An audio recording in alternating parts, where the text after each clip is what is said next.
জাতীয় সাংবিধানিক কাউন্সিল বা এনসিসি গঠনের আলোচনায় হালে পানি না পেয়ে পিছু টান দিয়েছে ঐকমত্য কমিশন। এবার দেওয়া হয়েছে নতুন মোড়কে নয়া প্রস্তাব। এনসিসির বদলে এসেছে সাংবিধানিক ও সংবিধিবদ্ধ প্রতিষ্ঠানের নিয়োগ কমিটি করার প্রস্তাব। অন্তর্বর্তী সরকার সংশ্লিষ্টদের প্রস্তাবের মোড়ক বদলের কৌশল নতুন কিছু নয়। এর আগে রাখাইনে করিডোর দেওয়ার সিদ্ধান্ত তীব্র বিরোধিতার মুখে পড়লে নাম বদলে করা হয়েছিল মানবিক চ্যানেল, তবে সেটিও আলোর মুখ দেখেনি। এবারের সাংবিধানিক ও সংবিধিবদ্ধ প্রতিষ্ঠানের নিয়োগ কমিটি গঠনের একই হাল হতে পারে বিএনপি ও সমমনা দলগুলোর আপত্তির কারণে। চলুন যাওয়া যাক বিশ্লেষণে। ডক্টর মোহাম্মদ ইউনূস সরকারের 10 মাস পার হয়ে গেলেও সংস্কার ইস্যু শুরু হওয়া তো দূরের কথা, ম্যারাথন আলোচনা পর্বই এখনো পর্যন্ত শেষ হয়নি। নাটকের পর নাটকের এ পর্যায়ে চলছে বিভিন্ন রাজনৈতিক দলের সঙ্গে জাতীয় ঐকমত্য কমিশনের বৈঠক। 2রা জুন দ্বিতীয় পর্যায়ের আলোচনার উদ্বোধন করেন প্রধান উপদেষ্টা। অতীতের মতো এবারের আলোচনাতে যোগ দেয়া বেশিরভাগ দলই নির্বাচন কমিশনের নিবন্ধনহীন, আবার নিবন্ধিত দলের বেশিরভাগও বলতে গেলে নাম সর্বস্ব। একমাত্র বিএনপি ও জামাতে রয়েছে বড় ভোট ব্যাংক। এ দফার আলোচনার শুরুতেই অচলাবস্থা তৈরি হয় জাতীয় সাংবিধানিক কাউন্সিল বা এনসিসি গঠনের সুপারিশ কেন্দ্র করে। এর বিরুদ্ধে কঠোর অবস্থান নেয় বিএনপি, তাদের সঙ্গে আছে সমমনা দলগুলোর 12 দলীয় জোট। অন্যদিকে এনসিসির পক্ষে অবস্থানে আছে এনসিপি, জামাত সহ সরকার সমর্থক বিভিন্ন দল। নাম সর্বস্ব দলের সংখ্যার ভিত্তিতে জাতীয় ঐকমত্য কমিশনের সহসভাপতি অধ্যাপক আলী রিয়াজ দাবি করেছিলেন এনসিসি গঠনে অধিকাংশ রাজনৈতিক দল সম্মতি দিয়েছে। তবে 25শে জুন রণে ভঙ্গ দেন ডক্টর আলী রিয়াজ। কমিশনের দ্বিতীয় দফা সংলাপের 6ষ্ঠ দিনের আলোচনায় তিনি জানান, এনসিসির প্রস্তাব থেকে সরে এসেছে জাতীয় ঐকমত্য কমিশন। এর পরিবর্তে তিনি হাজির করেন সাংবিধানিক ও সংবিধিবদ্ধ প্রতিষ্ঠানের নিয়োগ কমিটি করার প্রস্তাব। আলোচনা শেষে আলী রিয়াজ সাংবাদিকদের সামনে দাবি করেন, তারা বিভিন্ন রাজনৈতিক দলের মতামতের ভিত্তিতে এনসিসির প্রস্তাব দিয়েছেন। প্রশ্ন হলো, তার দাবি সঠিক হলে বিএনপি ও সমমনা দলগুলো এখন এনসিসির বিরোধিতা করছে কেন? আবার তিনি মোড়ক বদলে যে নতুন প্রস্তাব দিলেন, সেটির দিক নির্দেশনা তাকে কারা দিল?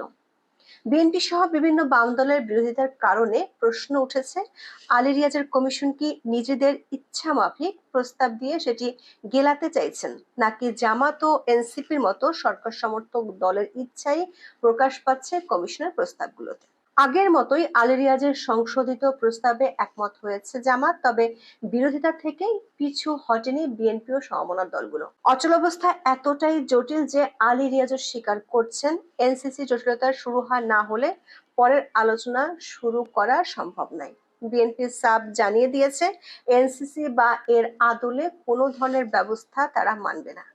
দর্শক, আগের দুটি ভিডিওতে আমরা জানিয়েছিলাম এনসিসির মাধ্যমে একটি হাসজড়ো সংবিধান দেশে চাপিয়ে দিতে চায় রিয়াজ কমিশন। এটা হলে সাংবিধানিকভাবে সরকারের ভিতরে তৈরি হবে আরেক সরকার, এমনকি এনসিসির ক্ষমতা নির্বাচিত সরকারের স্বাভাবিক কার্যক্রমকেও পঙ্গু করে দেবে। ফলে তৈরি হবে চিরস্থায়ী রাজনৈতিক অচলাবস্থা।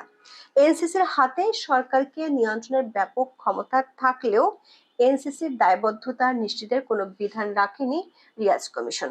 তবে এতে করে জনগণের ভোটে নির্বাচিত সরকারের চেয়েও সীমাহীন ক্ষমতা নিয়ে দানবীয় হয়ে উঠবে এনসিসি। বিষয়টি নিয়ে বিএনপি ও সমমনা দলগুলোর তীব্র বিরোধিতার মুখে 25শে জুন আলী রিয়াজ হাজির করেন নতুন মোড়কে পুরাতন অস্ত্র। আগের প্রস্তাবে কিছুটা অদল বদল ঘটানো হয়েছে, তবে তার নতুন প্রস্তাবেও সায় দেয়নি বিএনপি। রিয়াজ কমিশনের আগের প্রস্তাবে বলা হয়েছিল, এনসিসি রাষ্ট্রের 3টি অঙ্গের প্রতিনিধিদের সমন্বয়ে গঠিত একটি জাতীয় প্রতিষ্ঠান হবে। এর সদস্য হবেন রাষ্ট্রপতি, প্রধানমন্ত্রী, বিরোধী দলীয় নেতা, সংসদের নিম্নকক্ষের স্পিকার, উচ্চকক্ষের স্পিকার, প্রধান বিচারপতি, বিরোধী দল মনোনীত নিম্নকক্ষের ডেপুটি স্পিকার এবং প্রধানমন্ত্রী ও বিরোধী দলীয় নেতার দলের বাইরে আইনসভার অন্য সব দলের সদস্যদের মধ্যে থেকে মনোনীত একজন সদস্য। অর্থাৎ এই এনসিসি হবে সরকারের বাইরে আরেকটি জাতীয় সরকারের মতো। তারা আবার রাষ্ট্রপতি থেকে শুরু করে সরকার গুরুত্বপূর্ণ সব কাজ নিয়ন্ত্রণ করবে। তাদের ছাড়পত্র ছাড়া এসব কাজের কোনোটি বাস্তবায়ন করতে পারবে না সরকার। বিরোধিতার মুখে এই প্রস্তাবে কিছুটা পরিবর্তন আনা হয়েছে। সংশোধিত প্রস্তাব অনুযায়ী সাংবিধানিক ও সংবিধিবদ্ধ প্রতিষ্ঠানের নিয়োগ কমিটির সদস্য হবেন প্রধানমন্ত্রী, আইনসভার নিম্ন ও উচ্চকক্ষের স্পিকার, বিরোধী দলীয় নেতা, সরকারি এবং প্রধান বিরোধী দল বাদে আইনসভার অন্য সব দলের সদস্যদের মধ্য থেকে মনোনীত একজন সদস্য। নতুন প্রস্তাবে রাষ্ট্রপতি ও প্রধান বিচারপতি এই সাংবিধানিক নিয়োগ কমিটির সদস্য থাকছেন না, তবে রাষ্ট্রপতির একজন প্রতিনিধি এবং প্রধান বিচারপতির মনোনীত আপিল বিভাগের একজন বিচারক থাকবে। কমিটির সভায় সভাপতিত্ব করবেন নিম্নকক্ষের স্পিকার। আলী রিয়াজ জানান, আগের প্রস্তাবে অ্যাটর্নি জেনারেল ও 3টি প্রতিরক্ষা বাহিনীর প্রধানকে নিয়োগের ক্ষমতা ছিল এনসিসির হাতে, তবে নতুন প্রস্তাবে সেটি থাকছে না। একই সঙ্গে তত্ত্বাবধায়ক সরকারের সময় কার্যকর থাকবে না সাংবিধানিক নিয়োগ কমিটি। দর্শক, আলী রিয়াজের নতুন প্রস্তাবে কিছুটা ছাড় দেখা গেল। প্রস্তাব কার্যকর হলে হাসচারু সরকার ব্যবস্থাই দেশে দেখা যাবে, কারণ আগের প্রস্তাবে তো এনসিসির বাকি সবকিছুই বহাল আছে। নতুন প্রস্তাবে নির্বাচন কমিশন, সরকারি কর্ম কমিশন, দুর্নীতি দমন কমিশনের প্রধান সহ আইন দ্বারা নির্ধারিত অন্য যে কোনো পদে নিয়োগ দেওয়ার একক কর্তৃত্ব থাকবে সাংবিধানিক ও সংবিধিবদ্ধ প্রতিষ্ঠানের নিয়োগ কমিটির কাছে। আবার এই কমিটির সদস্য হবেন আইনসভায় সরকার ও সরকার বিরোধী সব দলের প্রতিনিধিরা। এর ফলে যে কোনো নিয়োগে তৈরি হবে সব পক্ষের রশি টানাটানি। বাংলাদেশ সহ যে কোনো দেশের বাস্তবতায় এমন অবস্থায় আটকে যাবে যে কোনো নিয়োগ, ফলে প্রতিটি সাংবিধানিক ও সংবিধিবদ্ধ প্রতিষ্ঠানে দেখা দেবে অচলাবস্থা। আবার নির্বাহী ক্ষমতার সাংবিধানিক মালিক হয়েও সরকার পরিণত হবে ছোট জগন্নাথে। এখানেই শেষ নয়, সংবিধান সংস্কার কমিশনের প্রস্তাব অনুযায়ী আরো কিছু ক্ষেত্রে অপরিসীম ক্ষমতা পাবে আলী রিয়াজের প্রস্তাবিত কমিটি। নির্বাচনকালীন অন্তর্বর্তী সরকার প্রধান কে হবেন সেটাও ঠিক করবে তারা। অন্তর্বর্তী সরকার প্রধান উপদেষ্টা নিয়োগের বিভিন্ন ফর্মুলা দিয়েছে রিয়াজ কমিশন, তবে যেভাবে প্রধান উপদেষ্টা নিয়োগ পান না কেন, তাতে সায় থাকতে হবে সাংবিধানিক নিয়োগ কমিটির। অর্থাৎ নির্বাচিত সরকার বিদায় নেওয়ার পর অন্তর্বর্তী সরকারের রূপরেখা ঠিক করার মালিকানা থাকবে তাদের জাতীয় সরকারের মোড়কে গঠিত কমিটির হাতে। আবার এই কমিটির মাধ্যমে দ্বৈত শাসনের বন্দোবস্ত রাখা হয়েছে। আলী রিয়াজের কমিশনের প্রস্তাব অনুযায়ী জরুরি অবস্থা জারির একক ক্ষমতা রাষ্ট্রপতির থাকবে না, এজন্য প্রস্তাবিত কমিটির অনুমোদন লাগবে।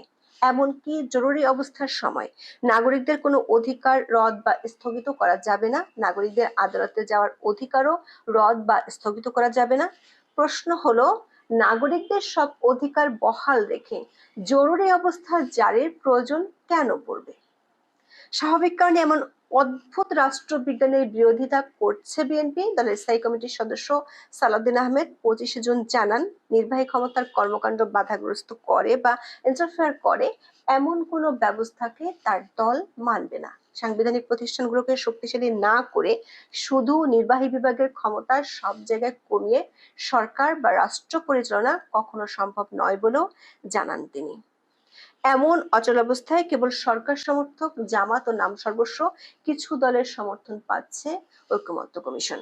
আলী রিয়াজ তাদের প্রসঙ্গই বারবার তুলে ধরছেন সাংবাদিকদের সামনে। তার দাবি, অধিকাংশ